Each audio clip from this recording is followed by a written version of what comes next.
Buenos estudiantes, vamos a continuar con las adaptaciones cardiovasculares al ejercicio, ¿sí? Comparto pantalla. Un momentito. Vamos a... Acá tenemos... Comparto nuevamente. Ahí está. Bien.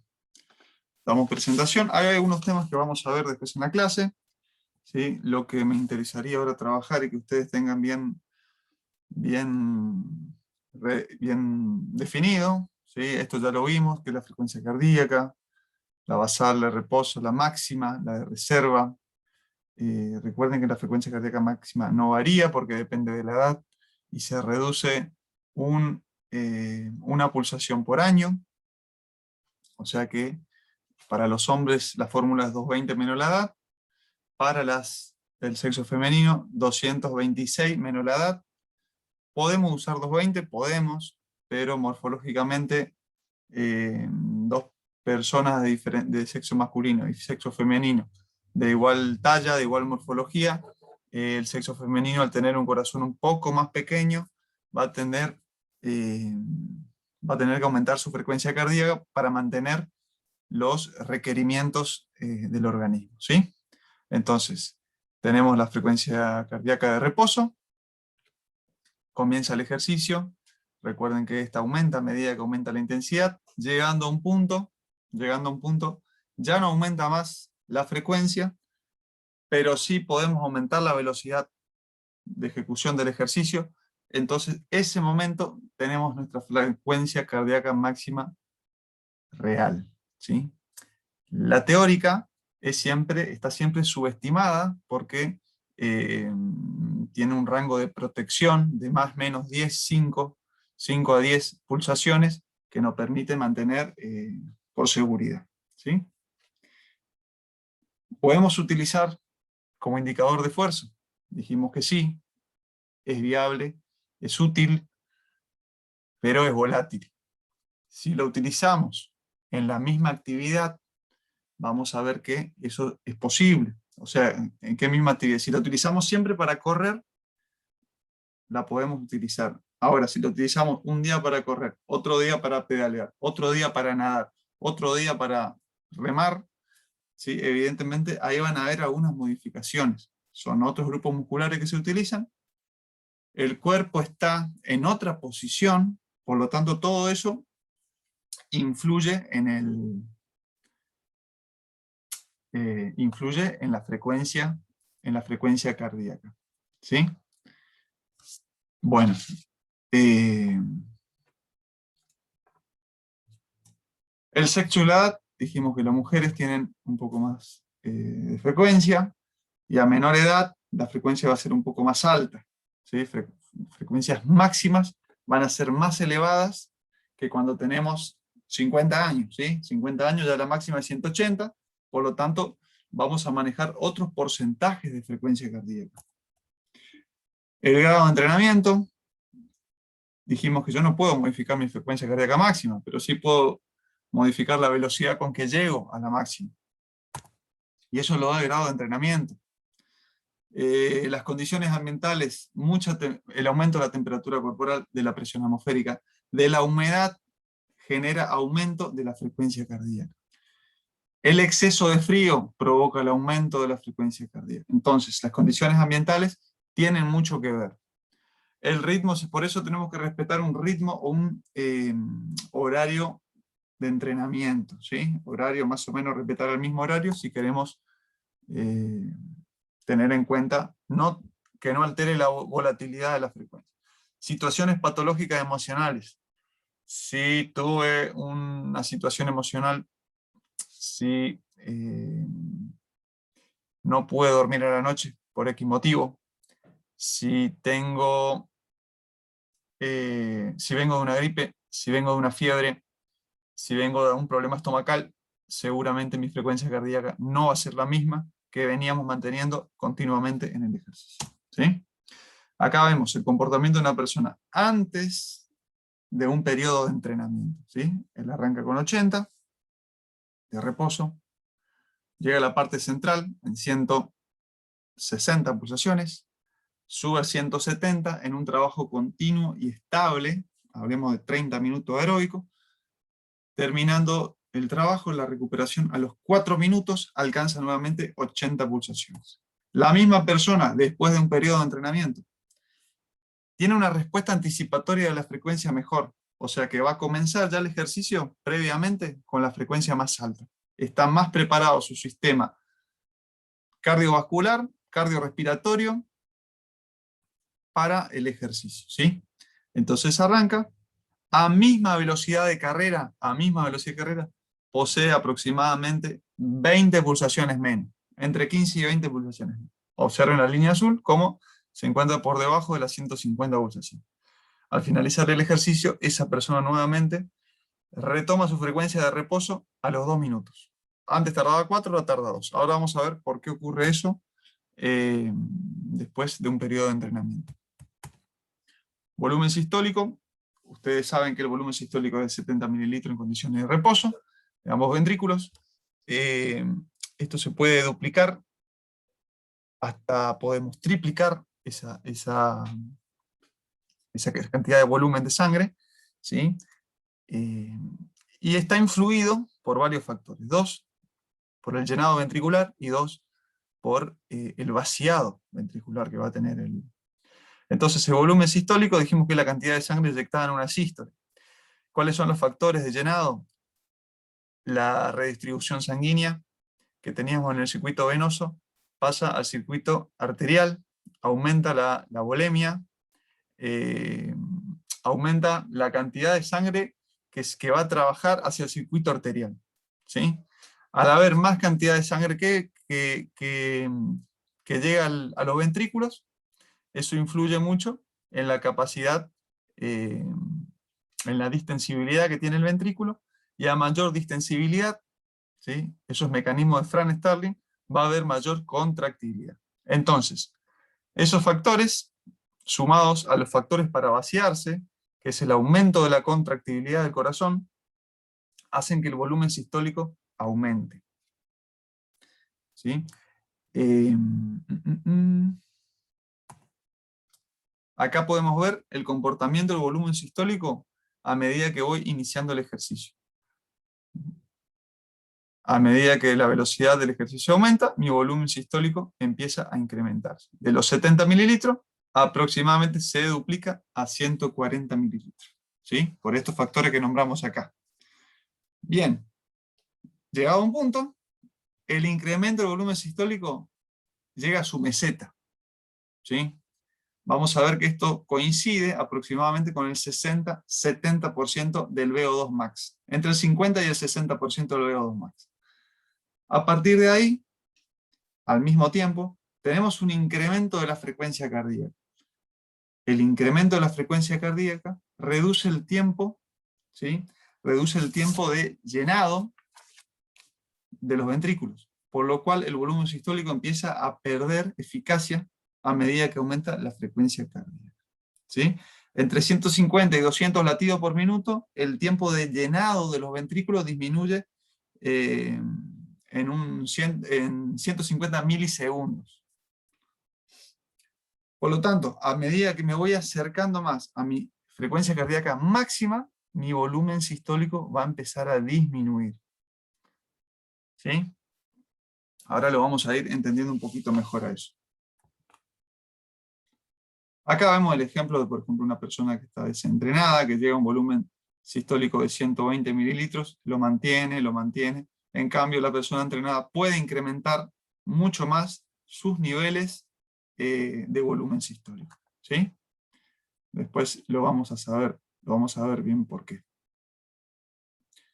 Acá de nuevo repetimos el ejemplo, si una persona que tenga 70 mililitros de reposo de volumen sistólico puede llegar a 110, 120 a duplicar en esfuerzos máximos. Una persona que está entrenada, en cambio, mejora sus prestaciones en reposo. El corazón se distiende más, puede tener un volumen diastólico final mayor, más sangre al corazón, y puede contraerse mejor, con más fuerza, y vaciar mejor el y vaciar mayor cantidad de sangre, expulsar mayor cantidad de sangre porque tiene más sangre en diastólico final en la sístole. Por lo tanto, su volumen sistólico final, ¿sí? Se va a mantener, pero vamos a inyectar más sangre en cada sístole. Por lo tanto, acá tenemos entre 80 y 100 mililitros, y en esfuerzo máximo lo duplicamos hasta 200 mililitros. ¿Por qué decíamos que la frecuencia cardíaca depende de la posición que adoptemos? ¿Sí? No es lo mismo ir corriendo que ir acostado, nadando, por razones de retorno venoso. ¿Sí? Cuando vas corriendo, el retorno venoso se reduce. Cuando vas en posición de cúbito o tendido, el retorno aumenta. Si aumenta el retorno, aumenta el volumen sistólico y disminuye la frecuencia cardíaca. ¿Sí? En iguales intensidades de esfuerzo, vamos a decir. Si voy corriendo, el volumen sistólico se reduce y aumenta la frecuencia cardíaca. Es más fácil, vamos a decir, llegar a una frecuencia cardíaca alta corriendo que acostado, nadando. ¿Sí? Bueno, acá ven este ejemplo que estuvimos recién nombrando. Yo estoy tendido y observo mi frecuencia cardíaca. Cuando estoy parado, obviamente que aumenta. ¿Sí? Aumenta mi volumen sistólico. Pero observen el volumen sistólico, aumenta la frecuencia cardíaca, pero observen el volumen sistólico. Cuando estoy tendido, es alto, llega casi a 100 mililitros. Cuando estoy de pie, disminuye a 70 mililitros. Al disminuir acá, tiene que aumentar acá la frecuencia. ¿Sí? Al aumentar acá mucho el volumen sistólico cuando estoy acostado, puede disminuir mucho la frecuencia. Esto ocurre de igual manera cuando estamos haciendo ejercicio. ¿Sí? Observen un ejercicio realizado en posición tendida, con supina. En intensidades máximas, ¿sí? Observen el volumen sistólico que tiene el sujeto. 140 mililitros. Tomando acá del 0 hasta acá arriba, 140 mililitros de volumen sistólico. Corro esto un poquito. En intensidades de esfuerzo en posición erguida, o sea, parado, voy parado corriendo, observen cómo mi volumen sistólico cae. Porque no se cumplen esos primeros factores que hablamos hoy al principio. ¿Sí? No hay tanto retorno venoso hacia el corazón. Si no llega tanta sangre, entonces los ventrículos no pueden distenderse tanto, no se pueden llenar tanto de sangre y no van a tener la eyección que tendrían si tuvieran más sangre. ¿Sí? Entonces acá observen cómo llega hasta 120 mililitros.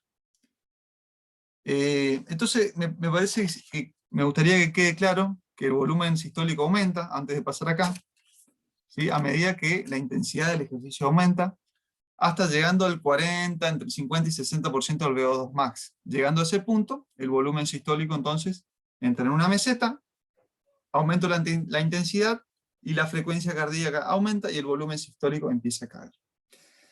El trabajo aeróbico aumenta el volumen sistólico porque aumenta la precarga del ventrículo, ¿sí? Eso también, o sea, se llena más de sangre y cuanto más se distiende por mecanismo de Frank-Starling, más se contrae. Más distensibilidad, más contracción. Por lo tanto, más sístole. ¿Sí?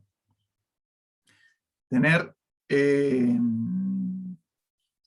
bueno, acuérdense que el volumen sistólico llegando al 80% decae, al 80% del VO2. ¿Por qué? Porque aumenta la frecuencia cardíaca y eso reduce el tiempo de llenado del corazón. ¿Sí? Por lo tanto, a medida que me acerco más a mi frecuencia cardíaca máxima o a mi VO2 max, entonces el volumen sistólico va a caer, porque el llenado es menor. ¿Sí? El gasto cardíaco también aumenta. ¿Sí? El gasto cardíaco, ahora todavía no llegamos, pero vamos a llegar ahí. Bueno, ¿puedo modificar mi frecuencia cardíaca máxima? No, no puedo. Eso depende de la edad. Lo que sí puedo modificar, en dos personas que tienen la misma edad y que tienen 200 de máxima, el tiempo en que llegue a esos 200 latidos. Ya que en este caso tardó 50 segundos a 400 metros, y este tardó 35 segundos en 200 metros. Eso le ha pasado a usted en la práctica. Recuerden que algunos llegaban muy fácilmente a 190, 200, y otros se mantenían más regulados en una frecuencia menor. La fracción de eyección, en cambio, se mantiene siempre en un 60%, esté entrenado o no esté entrenado. Pasa que no es lo mismo un 60% de 250 mililitros que un 60% de 120 mililitros. ¿Sí? O sea, a medida que esté más entrenado, una de las adaptaciones, la fracción de eyección no aumenta, sigue siendo el mismo porcentaje, recuerden que es el porcentaje de sangre inyectada, pero ese porcentaje es mayor, esa cantidad de sangre en realidad es mayor, el porcentaje es el mismo. Siempre queda un 40, siempre sale un 60. ¿Sí? Esas son algunas de las características necesarias. ¿Y el gasto cardíaco? En reposo todos tenemos el mismo, esté entrenado o no esté entrenado. Recuerden que depende de la frecuencia cardíaca por el volumen sistólico. Lo que sí puedo modificar de esta fórmula es mi volumen sistólico. Y es para eso que estamos estudiando esto ahora. ¿Sí? ¿Por qué dos personas que tenemos la misma talla tenemos diferentes frecuencias cardíacas cuando entrenamos? ¿Qué sucede ahí? ¿Qué sucede con el volumen sistólico, con la frecuencia cardíaca? ¿Por qué él aumenta más? ¿Por qué yo aumento menos? ¿Por qué? ¿Sí? Entonces, si yo modifico mi volumen sistólico, si aumenta este, aumenta mi gasto cardíaco. Pero recuerden que en reposo, ¿sí? Yo, si aumento uno, disminuyo el otro. Si aumento el otro, disminuyo. Trabaja así. Entonces tenemos en este caso dos gastos cardíacos iguales, dos personas con el mismo tamaño corporal, ¿sí? Él gasta 5 litros por minuto, gasto cardíaco o volumen minuto cardíaco, es lo mismo. El entrenado también necesita 5 litros para abastecer a todo su organismo por minuto. Por lo tanto, 70 por 70 es igual a 5. Tiene 70 de frecuencia, tiene 70 de volumen sistólico. El entrenado tiene 100 de volumen sistólico, por lo tanto disminuye su frecuencia cardíaca. 100 por 50 son 5.000 mililitros, o 5 litros. Bien, vamos a ver ahora qué pasa con el gasto cardíaco, o volumen minuto cardíaco, en el ejercicio. Tengo frecuencia cardíaca máxima, que no la puedo modificar, repito, en 200 latidos y en 200 latidos. Dos personas de 20 años. Este grupito acá está entrenado, está desentrenado y este está entrenado. El de abajo está entrenado. Entonces, el volumen minuto cardíaco del sedentario, de estos dos sedentarios, ¿sí? Van a ser aproximadamente entre 20 y 28 litros. ¿Sí? 200 por 100, 200 por 140. 28 litros por minuto. Vieron que de 5 litros se cuadruplica aproximadamente 4 veces más, hasta 5 veces más, puedo aumentar mi gasto cardíaco. Y el entrenado, que tenía un volumen sistólico mucho más alto, ¿sí? Observen lo que sucede, ¿sí? De 5 litros se va a 40 litros o a 30 litros, porque los valores de eyección de sangre son muy altos.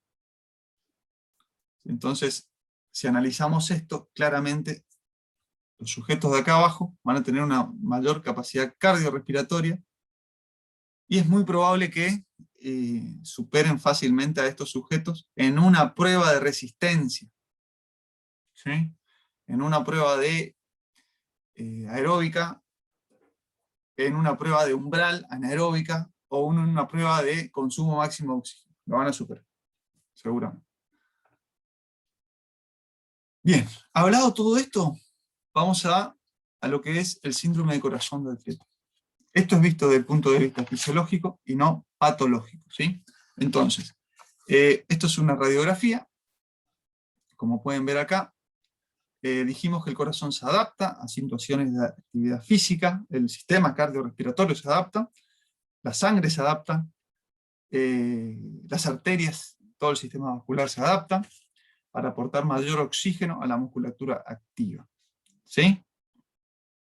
Los factores que contribuyen a este aumento van a ser el consumo de oxígeno principalmente. ¿Sí? Vamos a ver qué sucede en cuanto a adaptaciones centrales hablando de adaptaciones morfológicas y funcionales del corazón, y adaptaciones periféricas. O sea, todo lo periférico en este caso sería la vasculatura, ¿sí? Todo el lecho vascular que envíe, que, que hace circular toda la sangre eh, que este sistema envía, ¿no? Bien, como adaptación central tenemos la hipertrofia excéntrica y concéntrica. ¿Sí? Hipertrofia excéntrica hace referencia al aumento de las cavidades, y la hipertrofia concéntrica hace referencia al aumento de las capas parietales, o sea, del miocardio en sí, se vuelve más grueso el miocardio. Esta es una radiografía, no podemos acá saber si el corazón está en sístole o en diástole, por lo tanto no es una evidencia esta imagen que refleje un corazón de atleta y un corazón desentrenado. No es una imagen que refleje. Lo que sí refleja es el ecodoppler. El ecodoppler es una imagen es una ecografía del corazón en tiempo real, donde uno puede ver en el momento de sístole y diástole, puede medir el volumen sistólico, puede medir la fracción de eyección, y bueno, es una manera de saber si realmente el corazón está con este síndrome, producto del entrenamiento, ¿no? ¿Cuáles son las adaptaciones centrales? Primero vamos a ver de este síndrome corazón de atleta. Disminución de la FC, bradicardia sinusual también llamada, y arritmia sinusal. ¿Sí? Cuando tenemos menos de 60 pulsaciones por minuto estamos hablando de bradicardia sinusal. Recuerden que nuestro corazón tiene el nódulo sinusal y el nódulo auriculoventricular, ¿sí? Tienen los haces internodales, el haz de His y las fibras de Purkinje que envían toda la señal eléctrica al corazón. Eso es la excitación intrínseca del corazón. Extrínsecamente el corazón se excita gracias al sistema nervioso autónomo, ¿sí? Al sistema nervioso simpático parasimpático, que depende del sistema nervioso autónomo. Mayor activación del sistema nervioso simpático aumenta la frecuencia, mayor activación del sistema nervioso parasimpático disminuye la frecuencia, ¿sí? Entonces, la bradicardia sinusal, dijimos que son 60 pulsaciones por abajo en reposo, y se asocia también como un pulso irregular, porque aumenta un poco el tiempo de diástole. Eso es llamado la arritmia sinusual, que es más amplia, y se da justamente por el aumento del volumen sistólico. ¿Sí? A las pocas semanas de entrenamiento ya se puede notar este descenso de la frecuencia cardíaca. Si ustedes se ponen a entrenar aeróbico, van a darse cuenta cuando están en posición de reposo que comienza a trabajar esta bradicardia sinusal, ¿sí? Puede bajar a 50, 45, disminuye bastante. Principalmente en el entrenamiento aeróbico, ¿sí? Esta es una adaptación del entrenamiento aeróbico principalmente. Bueno, y esto se da por el aumento del tono vagal, ¿sí? Con relación a ese tono simpático, disminuye esta excitación intrínseca del corazón. Bueno, después tenemos también el aumento como punto 2 del volumen de cavidades cardíacas y del grosor de los espesores parietales, ¿sí? El primero, el aumento del volumen, hace referencia más a una hipertrofia excéntrica, y el grosor de los espesores parietales hace referencia a un producto de un entrenamiento anaeróbico, ¿sí? El primero aeróbico y el otro segundo producto de un entrenamiento anaeróbico. Entonces, la adaptación morfológica y funcional principal del entrenamiento aeróbico es aumentar las cavidades en ambos ventrículos, ¿no? Y un resultado de mayor tamaño generalizado del corazón. Los deportes anaeróbicos hablan de una hipertrofia concéntrica, ¿sí? O sea, se engrosan las paredes sin dilatación de las cavidades. Estos dos están demostrados hasta ahí, ¿sí? Así que tomémoslos con pinzas. Los libros hacen referencia de que sí hay un aumento del tamaño de las cavidades cardíacas cuando producto del entrenamiento. ¿Sí? Esto se puede ver por ecodoppler.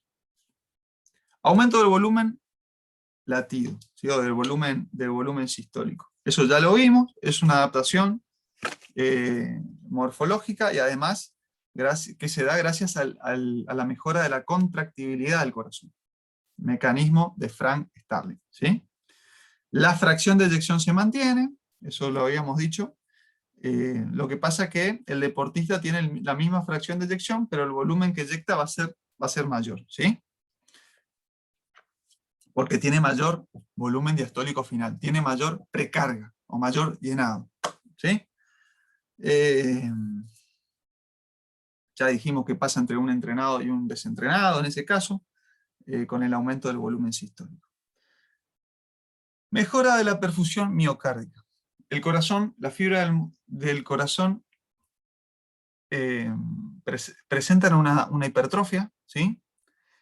Al aumentar la hipertrofia de las fibras del miocardio, también aumenta la capilarización del miocardio por milímetro cuadrado de músculo que tiene el corazón. Angiogénesis se llama eso. Esto hace que aumente el flujo, obviamente de sangre, de riego sanguíneo en el corazón, aumentando la permeabilidad capilar, se distribuye mejor el oxígeno, se vasodilata mejor todas las arterias coronarias, y hay también un aumento del óxido nítrico que libera el endotelio de sus arterias. ¿Sí? El óxido nítrico es un poderoso vasodilatador. Acuérdense que este aumento de la irrigación también va a traer aparejado un aumento de la masa mitocondrial que tienen de las organelas que producen energía dentro del corazón. Esto a su vez, ¿sí?, va a mejorar también los depósitos glucogénicos que tiene el músculo cardíaco. O sea, vamos a tener más posibilidad de almacenar glucógeno y vamos a tener mejor utilización de ese glucógeno. Mejora la utilización, todo eso gracias al aumento de la capilarización, producto del entrenamiento, producto del aumento del gasto cardíaco de forma repetitiva y sistemática, ¿sí? Producto del ejercicio, obviamente. Entonces, esas son las adaptaciones principales, ¿no? El corazón, gracias a todo esto, va a trabajar mucho más holgado cuando está en condiciones de reposo y en condiciones de ejercicio, ¿no? Va a ser más eficiente en todos sus aspectos. Entonces, ¿por qué básicamente se da este síndrome de corazón de Arteta? La respuesta es gracias a la sobrecarga hemodinámica. Hacer circular sangre o hacer aumentar el gasto cardíaco varias horas al día, todos los días, mejora logra esta adaptación. Ahora, a nivel periférico, vamos a nivel periférico, o sea, el sistema vascular. Recuerden, el mecanismo, ahí actúa el mecanismo de Starling, la sangre llega hacia las arteriolas, que son las que determinan la distribución de la sangre, ¿sí? Por un lado tenemos meta-arteriolas que se constriñen en los órganos no utilizables, y por otro lado, a nivel muscular, la vasculatura de ahí se dilata para enviar mayor cantidad de sangre. ¿Para qué? Para repartir de manera adecuada el gasto cardíaco. Recuerden que la demanda de oxígeno es el estímulo más fuerte para esto. Se consume oxígeno, aumenta el CO2, entonces la demanda hacia el tejido aumenta. La acción del óxido nítrico, dijimos, dentro del endotelio de las arterias, poderoso vasodilatador.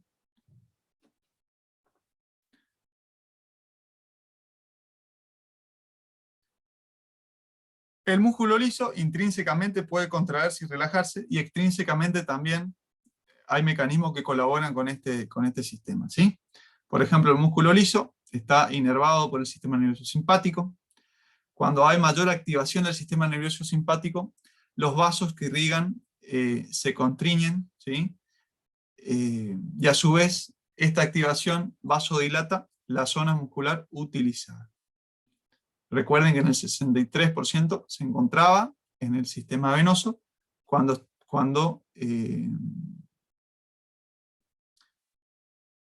estamos en condiciones de reposo.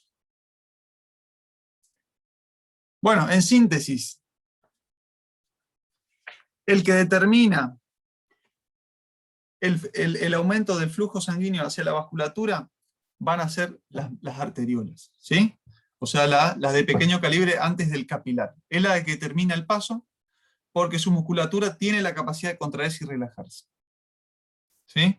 Las mismas están reguladas intrínsecamente, mecanismos de autorregulación, y extrínsecamente por mecanismos nerviosos. Esta cantidad de sangre va a estar regulada según la necesidad del tejido. En reposo, ¿se acuerdan? Esto ya lo habíamos visto, las demandas más o menos en reposo que tenemos. También es importante decirles que, eso lo vamos a ver después en la unidad muscular, el aumento, el trabajo aeróbico genera un aumento de el número de capilares, ¿sí? Se produce angiogénesis también a nivel periférico, a nivel del músculo periférico.